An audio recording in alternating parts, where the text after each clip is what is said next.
সাভারে দুর্নীতির সংবাদ প্রকাশের পর দেশ টিভির প্রতিবেদক দেওয়ান ইমনের ওপর হামলা, মারধর ও তুলে নেওয়ার চেষ্টা চালানোর অভিযোগ উঠেছে। সোমবার দুপুরে এ ঘটনা ঘটে, যা এলাকায় চাঞ্চল্যের সৃষ্টি করেছে। অভিযোগ রয়েছে, সাব রেজিস্ট্রার মোহাম্মদ জাকির হোসেনের নেতৃত্বে ৫০-৬০ জনের একটি দল সংঘবদ্ধভাবে এ হামলায় অংশ নেয়। তারা পূর্ব পরিকল্পিতভাবে সাংবাদিক দেওয়ান ইমনের গতিরোধ করে তাকে ঘিরে ফেলে এবং অতর্কিত হামলা চালায়। এক পর্যায়ে তাকে মারধর করে জোরপূর্বক তুলে নেওয়ার চেষ্টা করা হয়, এতে তিনি আহত হন। ভুক্তভোগী সাংবাদিক দেওয়ান ইমন জানান, জাকির হোসেনের বিরুদ্ধে দুর্নীতির তথ্য প্রকাশের পর থেকেই তিনি বিভিন্ন ধরনের হুমকি পেয়ে আসছিলেন। সোমবারের হামলাকে তিনি সেই হুমকিরই বাস্তবায়ন বলে দাবি করেন। এ ঘটনায় সাংবাদিক মহলে তীব্র ক্ষোভ ও উদ্বেগ দেখা দিয়েছে। দোষীদের দ্রুত শনাক্ত করে আইনের আওতায় আনার দাবি জানিয়েছেন সহকর্মীরা।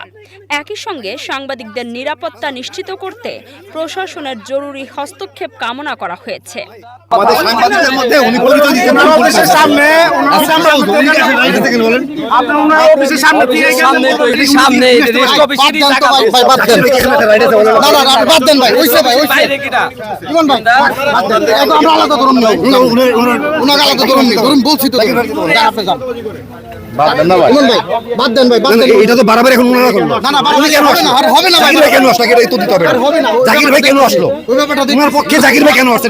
ওই ব্যাপারটা দেখতে তিনি চলে আসছে, আমি জানি না।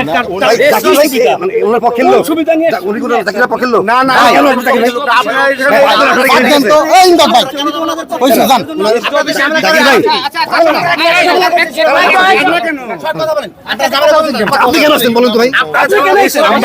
আমি বলি জাকির ভাই, আপনাদের মধ্যে কেউ এখানে ডাকছেন আমাকে? এই যে আচ্ছা আমি বলি এবার, কে ডাকছে? ওই সাদ্দাম নাকি ওর নাম কি? এই যে জীবন, এই যে আমি কবে ডাকছি আপনাকে? ফোন ডাকছেন আপনি আমাকে, ফোন করে আমাকে ডাকছেন যে আপনার ফোন, আমার ফোন দেখান তো, ফোন দেখান, ফোন দেখান ভাই, ফোন আমি ফোন দেখাচ্ছি, আপনি ফোন দেখান। আপনারা কেন এই ফোন দেখান? আপনি মিথ্যা বলেন ভাই, আপনি মিথ্যা বলেন, ফোন দেখান, আপনি ফোন দেখান, ফোন দেখান। আপনারা করতে কি বলেন? আপনারা নিউজ পোস্ট করে বাদ দিয়ে কেন আপনার উপর দিয়ে ঝামেলা করছেন? আপনারা এখানে আসেন, ঠিক আছে, আপনারা এখানে আসেন, ঠিক আছে। আপনি আমাকে ডাকছেন, আমি এখানে বসে আছেন, আপনি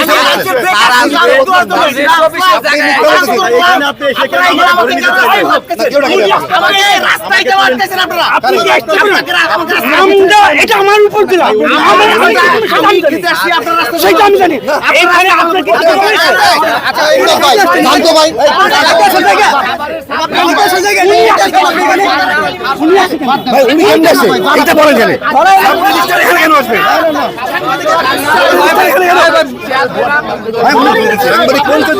তখন আমরা